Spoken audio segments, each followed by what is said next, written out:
are watching 32 teams in 32 days on the Game Time Sports Network. It's a great day, sports world. So now we are entering the NFC North. First place team out of the NFC North last year was the Chicago Bears. A little bit of surprise, especially if you're coming from the thinking about the beginning of the season and thinking about the improvements that Caleb Wilson has done over the course of last season. Ben Johnson coming over his first season as a head coach. They were 11-6 to finish the regular season. Started out 2-2, and the rest of the way, it is what it was. They were the 6th ranked offense and 10th in pass, third on the run. And then Caleb, he had 3,900 yards, 3,942 yards, completion percentage of 58.1. I believe that was one of the that was I don't mean to laugh, but that was one of the worst. Well, I think it was 32nd. That was like the worst in the league. 27 touchdowns, 7 interceptions. He also did some groundwork. 77 times he toted the rock for 388 yards and 3 touchdowns, 5 yards a pop. Won 7 games after trailing in the fourth quarter, in the 10 fourth quarter and overtime touchdown passes. That ranked second. And I don't know exactly who that was behind, but man, what are your thoughts on the completion percentage and then Caleb Williams overall in his season? Did he impress you? And how does this carry over going into this year coming up? Man, that completion percentage is kind of wild, man. You complete less than 60% of the passes. In your mind, you like, God, this quarterback is an awful thrower of the football. But then you look at some of the highlights, you like, he got moonshots. Like, that pass he threw to DJ Moore last year, I was like, only he can do that. So it's kind of odd, and it shows the growth that he has as a passer. And with Chicago, if you're hitting those, you're missing the small stuff, the check downs, the short, the intermediate routes. You're not hitting on those. So I figured if he cleaned that up a little bit, you're going to see a much more efficient Caleb Williams. You probably see him around his 66 completion percentage, something like that. Look at that, 58, 58.1. And fun fact, if people that don't know, Chicago Bears as a franchise have never had a quarterback throw for 4,000 yards in their franchise history, which is wild. Never. And he was 58 yards, from 4,000. I think he'll ultimately break that this year. Second year in Ben Johnson's offense, so I think you'll see him break 4,000 with no problem in 2026. Comeback kid, won 7 games after trailing in the fourth quarter or more. So that means he kind of like Iceman, clutch gene. You can whatever you want to say. He has it, has it in him to do that. And I expect him to take another step and get to the next level. He can get in that Drake conversation. He can get in that Stafford conversation. He has all the talent, and well capable of making that happen. Can we clean that completion percentage up, and can we keep doing what we're doing, making them plays for the Chicago Bears with the plethora of weapons that they do have, which we'll talk about here in a very few seconds. You know who was also a comeback kid. It's I love it. That's probably who he's second behind. So probably. I'm not sure. Maybe the producer can look that up or something. But you talk about the weapons. We talk about the ground game first. With DeAndre Swift played 16 games, and because he's normally he's like got a little bit of an injury bug, but he played 16, 223 on the carries, just broke over 1,000 yards with 1,087, 9 touchdowns, 4.9 yards a pop. And then Kyle Manungai, who the rookie last year, going into year 2, he had 1 start, 169 carries and 783 yards and 5 touchdowns with 4.6 a pop. Is this one of the best running back tandems in the league? Going into Um, oh man, it's a I don't know if it's one of the best, but it's a good running back tandem. Getting the production that you got out Kyle Monunga coming out of Rutgers last year. As a, I want to say he's a fifth or sixth round draft pick. I want to say I can't remember the exact round that he went in, but I know it was late. And DeAndre Swift coming out of Georgia years back has been steady at it. He's been around a couple teams. He's been with the Eagles, I believe. I think he's been with the Bears now recently. I think he's with the Panthers at one point. So he's been around the league a while, and has been solid and productive. On every team he's been to. But so yeah, man, I think it's probably not one of the best, but it's a solid combo for sure. You take DJ Moore out, a couple other guys out, and now this is your tandem now, starting with Roman Dunze. He played 12 games, 90 targets, 44 catches, 661 yards with 6 touchdowns. So you see the little sample size there. That was his second season last year, correct? Yeah, that was his second Yes. season. He's going into his third. And then Luther Burden, he's got an injury, right? Yeah, he's out. He's missing all of preseason this year as well. Just came out today. So So he should be able to go come start the regular season. I think that's what I hear. yeah, But he played 15. He started 5, 60 targets, 47 catches, 652 yards, and 2 touchdowns. You think with these weapons right here. Also, let's talk about my guy Colson Loveland in his rookie season. 82 targets, 58 catches, 713 yards, and 6 touchdowns. Played all 17 games. You think with this target, with this weaponry right here, that the Bears the sky's the limit. Don't you think? yeah. I think the sky's the limit.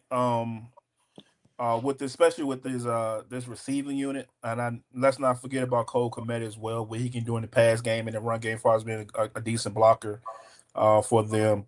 I would have loved to see DJ Moore be there, but there's only one football to go around, and normally the organization, the franchise is going to lean versus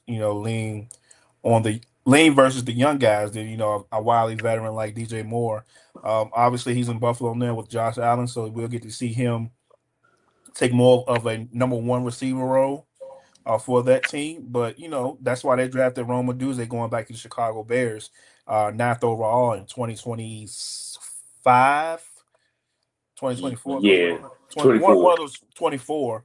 To be that number one coming out of Washington. We know Michael Penix was his quarterback. He was on that team with McMillan. It was just a loaded roster of receivers, and he was the best one on that team.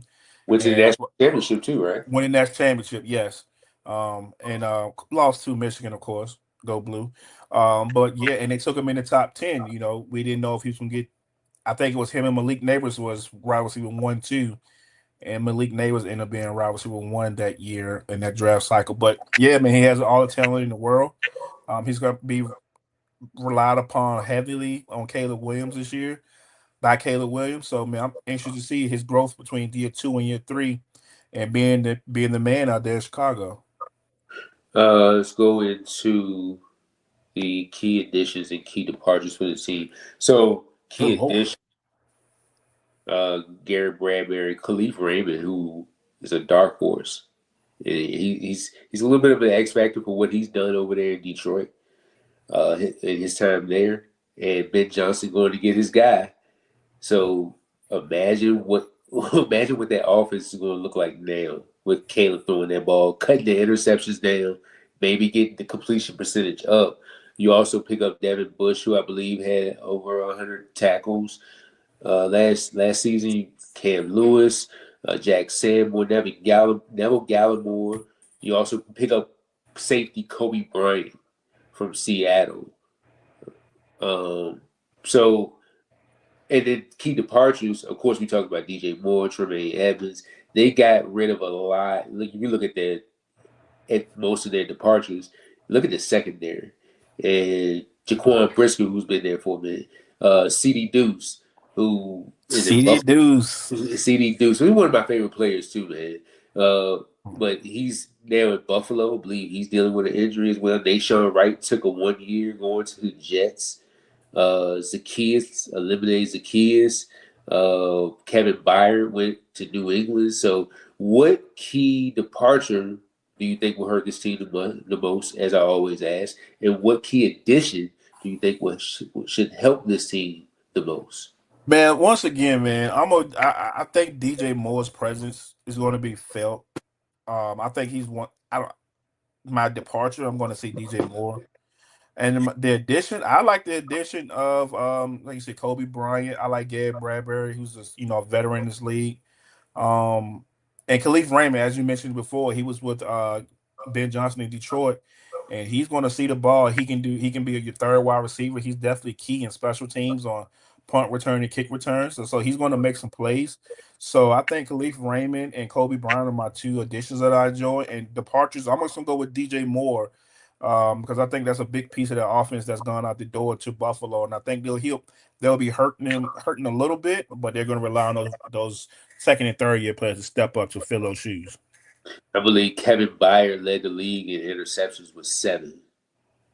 That could hurt them. And then DJ Moore, I'm going to hop on that train with you as well. Uh, Maybe one of those corners, Deshaun Wright. I know he needed to get paid, but I think another year in the system could have probably, benefited him a little bit more. But hey, he's going over to the Jets to play for Aaron Glenn, and hopefully that'll work for him. Devin Duvernay, I forgot he was on that squad last year as well. So, so we got through the key addition. I think, as I talked about Khalif Raymond and the things that he can do, whether that's he's on the punt return, right? He Yeah, does. he does special teams for sure. He does special teams, and for what he can do in the offense as well, whether that's trick plays or little jet sweeps and things like that or go routes. I think he's going to be a big key addition to this offense, as well as Kobe Bryant as well. Back in that secondary, he won a championship last year, so Hmm. yeah, bringing the championship pedigree over there. The draft picks. Here we go. My favorite part. Now, and this is why we do 32 and 32 because it's not that I forgot about them, but they picked them, but it's like once you cover the team, it's like, oh, I forgot they had drafted Dylan Thieneman at 25th overall, Logan Jones in the second round at 57, Sam Roush, tight end at 69, Xavier Thomas. I'm gonna circle that name right there. Pick 89 in the third round because he can bring some stuff there as well. Quarterback Malik Muhammad from Texas at 124. Keyshawn Elliott, linebacker out of Arizona State at 166, and Jordan Vandenberg from Georgia Tech, defensive tackle at 213. What pick to you stands out the most? I know they replace, or Logan Jones seems to be a replacement for Drew Dalman, who retired earlier this offseason. So what draft pick intrigued you the most? Oh man, I'm going with number 25 overall, Dylan Thieneman, man. I think with you, I talked about him probably being one of my draft crushes from this cycle. I was late to the party on him. And I remember, watching him see he can cover, you know, sideline to sideline, play deep middle third, can play down in the slot. It was a couple games versus I want to say it's Indiana. He played. He played very well. Um, Penn State. He had a good game. And remember, I thought so much of him. I thought the Dallas Cowboys, if Caleb Daniels wasn't there, that they should go and get Dylan Thieneman, Mm. or either Minnesota to replace him with Harrison Smith. That's how much I thought of him.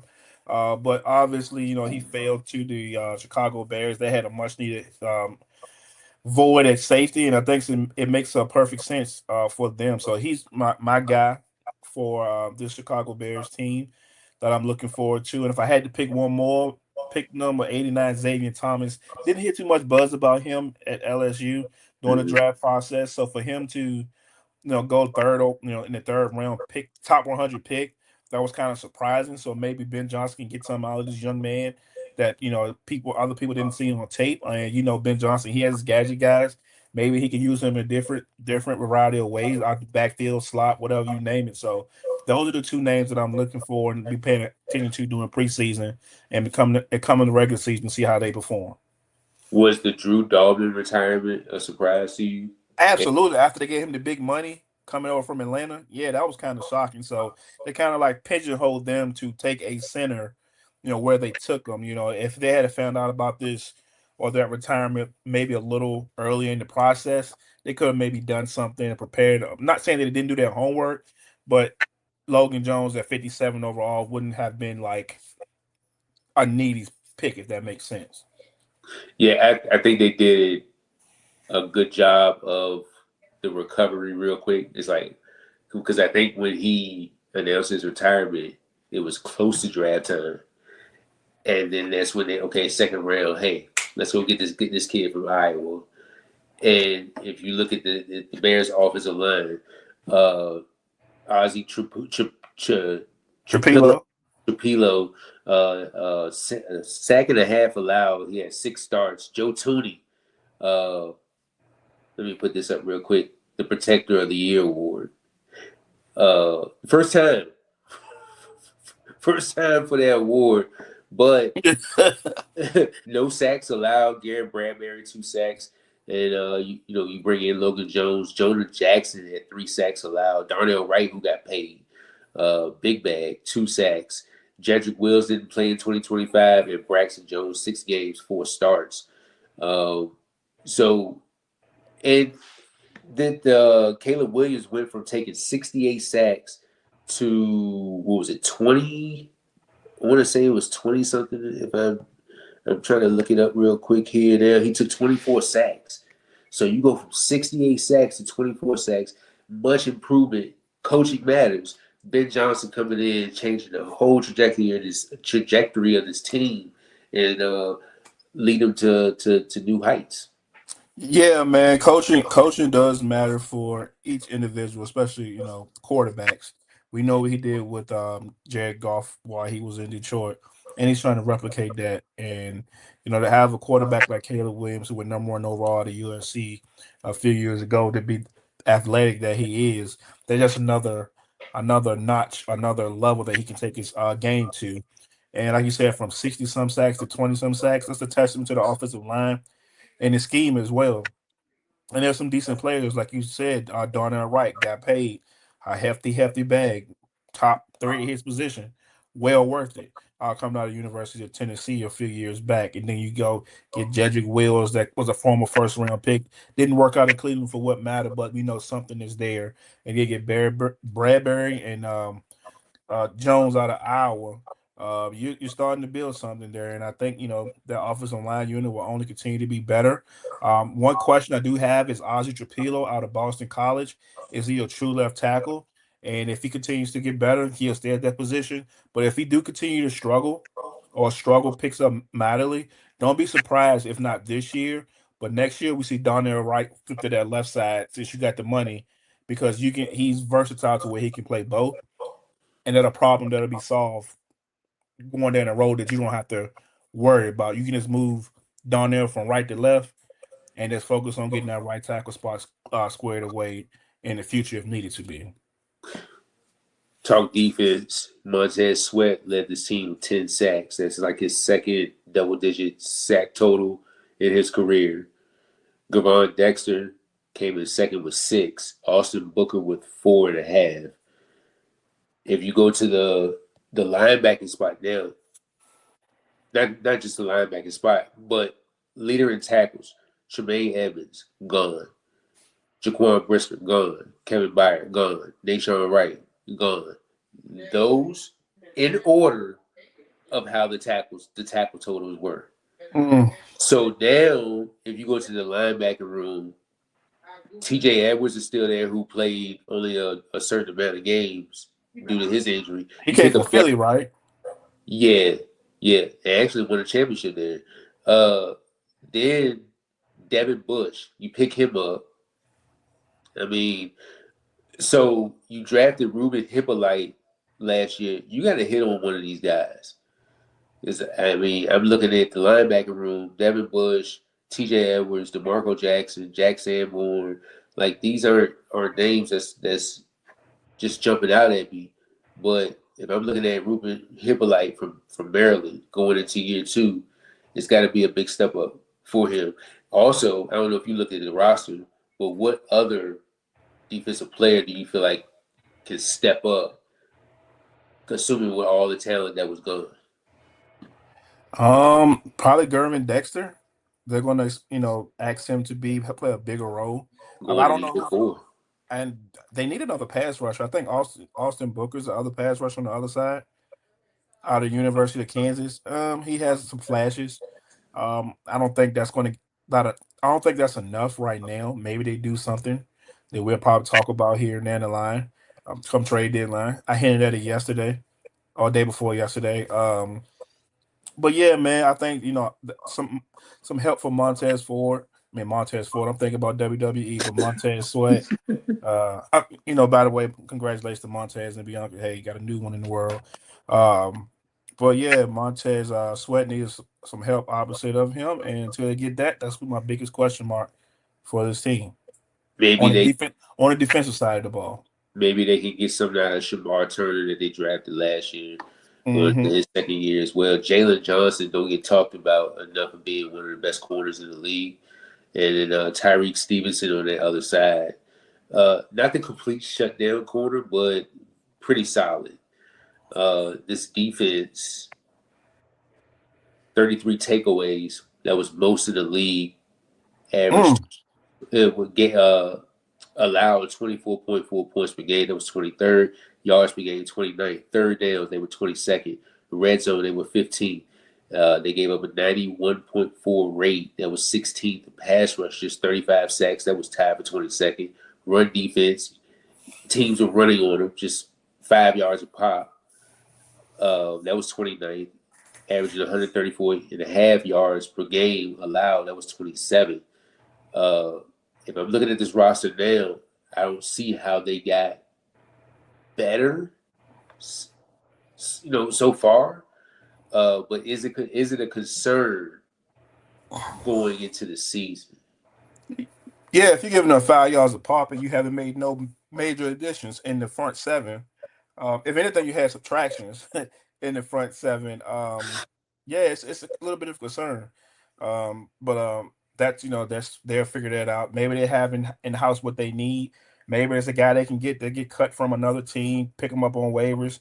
Um, at the end of camp, man. Who knows, man? But yeah, this is not a group that you get excited about as a whole. You had good players like Jalen Johnson, Tyke Smith, Montez Sweat, and then the rookie Dylan Thieneman. But other than that, ain't nothing to get excited about over there. So not unless you're planning on outscoring everybody and say, F that defense, then hey, what they're capable of doing, man. But I think they're going to struggle on the run game if they can't get that underneath 5 yards a clip this year. Gervon Dexter is a person that I'm watching. Going to his fourth year. He's gonna be looking to get paid pretty. Was he first round or second round? Second, third round. He's one of the. I think it was second or third round pick. So pretty much after this year, he's like a free agent. Yeah. Yeah, he don't got the 5th-year option. So looking at guys like him, Stevenson is another one. These guys will have to step it up. Won't Stevenson the one that got the ball, the Hail Mary, one of him that was celebrating? It was in Washington. Yeah, was that him? Yeah, that was him. Boy, he will never be able to let that down. Boy. Oh man, it had he paid attention, I don't think Washington would have made it to the playoffs that year.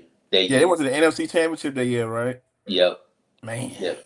That's why it's a game of inches, and that's why like every win matters. Because if they don't get that win, they don't make the playoffs potentially. They don't make the playoffs. Oh man. Let's get into the schedule here. Week 1 they started at the Panthers, and they go. They face the Vikings and the Eagles and the Jets. Then they go on the road to Green Bay Atlanta. Week 7, they go to New England on a Thursday night. Then they got a Monday night game at Seattle. Then week 9, they got a Sunday night game against Tampa Bay. So 3 3 prime time. primetime games Yeah. back to back to back. What in the world? Man, they love the Bears, huh? Yeah, the Look league at you hound the when I say Bears. this. It's something about the Bears in the NFL. Like when the Bears are good, the NFL loves it because they will put that. Remember they used to put that Green Bay and Chicago game week 1, week 2. They just loved to slam us with it, and it was trash because Aaron Rodgers was just wheeling and dealing, and Bears wasn't doing anything. They got a superstar quarterback in Chicago now. That's exactly. Narrative matters. Uh, hit the bye week in week 10, week 11 versus the Saints at the Lions in week 12. That's Thanksgiving. You get the Jaguars in week 13. 14, you had the Dolphins. 15, you had the Bills. You got Green Bay in week 16 at home. Then at home against the Lions, and before finishing up against the Vikings. So you got the Bills on a Saturday night on CBS.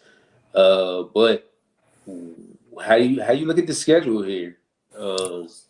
Man, whew. This ain't the NFC West schedule for sure. But I see some winnable games, man. Panthers, that's gonna be a dogfight. Vikings, they can get the Jets. Falcons, they probably can get the Falcons. Bucks, they probably get. I see about 8, 9, 10 wins for this football team. I see about 10 wins, and I see them splitting with the NFC North probably. And then you got your out of conference opponents like the Bills, Dolphins, Jaguars, Patriots, Jets. So yeah, I see about 10 wins for this team. I see about a good 12, 13. Woo, man. Yeah, those games against Philly. Remember they went to Philly last year and they beat them on what was it, Black Friday. Uh-huh. Uh, I believe that's a game that they can get. And then you're looking at these games against like the Bills, like these games are no longer are you playing the Bills or you playing I don't know, they don't have the Rams on their schedule, do they? Mm-mm. So like games against the Eagles, uh, the Patriots, the Seahawks, you would have to outscore the Seahawks. The Bills, like games like that, we would have saw 2 years ago and be like, nah, that's a loss. Now, with how Caleb Williams is playing and how Big Johnson is leading this team, like they got a shot just like the other team does.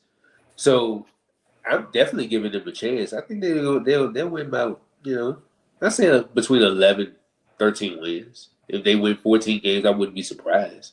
They went 14, boy. They in the NFC Championship. That's how good they are.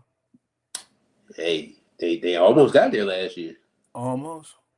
On a against the prayer from Rams. Stafford. Yep. A prayer from Stafford. That'll do it.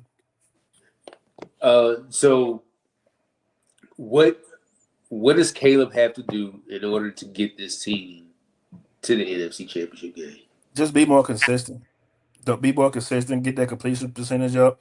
Don't turn the ball over. Don't try to get too cute making plays with your legs. Do what you can. Keep the sticks moving. Be healthy because we know if he's not healthy or he's hurt, this team has no chance in hell to do anything. So he's have to stay healthy, be consistent, um, and give his guys a chance to make plays and make some plays with his legs when he have to, and come up clutch again. Like you said, he had 7 game winning drives last year. Yeah, he do those things. He will be, like I said, he'll be talked about with the upper echelon of guys, and he'll be stamped in the playoffs every year going forward. Health is a big thing for this team. So um, we got big things for this team, big hopes for this team. Is they did it last year, so I think that they can do it this year, man. I think we touched on pretty much what we could touch on with Chicago. Yeah, Anything else? Yeah. I just think like you said, his defense. I don't know if his defense is going to let him down. in the end, and that kind of scares me. I want to see year two of this Ben Johnson offense, giving Caleb more on his plate, making him. I want to see if he can call his own stuff at the line as like Jared Goff did, and with Detroit when they had Ben Johnson, can he call his own stuff, get in and out of his own plays, and just see him be the great quarterback. It's a Caleb show. It's it's the low hanging fruit, but it's the right thing. It's the Caleb show, and continue to see Rome and them get better. Luther Burden, them tight ends, they're so dynamic.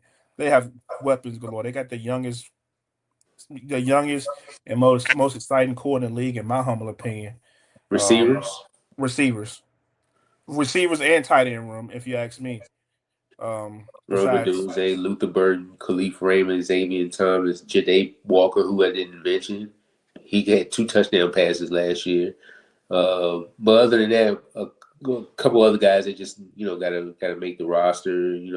Impress some guys this weekend and throughout the rest of the time there. And Colson Loveland, you just praying that he don't get hurt. absolutely, that's a stud. He went to school. That boy a stud. So Yeah. There was one more thing I thought I was saying. Oh, Dennis Allen, defensive coordinator. Hey, Dennis Allen, I'll give him credit, a better defensive coordinator than a head coach. So once he puts his focus on, the defense, is not the whole team. I think that, the defense could be a little bit more solid. yeah, With because this, with weren't he this, the coordinator in New Orleans as well? yeah, yeah, Okay, all right. yeah. Just want to make sure. This past year, right? Or whatever year. I think it was a couple years ago, maybe. Yeah, a I'm not couple sure. years ago, I think. Wasn't he the head coach? He was Yeah, a, then oh, Kellen Moore. Yeah, he was the head coach. Yeah, he was a head coach there. yeah. So, but those years with Sean Payton, I know it's far removed from that, but the guy has did an exceptional job at the defensive coordinator position. Well, I'm Maybe, glad he did an exceptional job for you. I'm glad he did an exceptional job for Sean Payton, because when he was with Oakland back in the day, ugh, throw up, boy. Throw up, boy. That's here nor there. tomorrow we got the Packers, and we might have an appearance from Mr. Rollback himself, Darrell D'Lo Owens. Amon, if you don't have anything else, we are out. Chicago Bears. Everybody who's a Chicago Bears fan, go in the comments. Let us know what you think.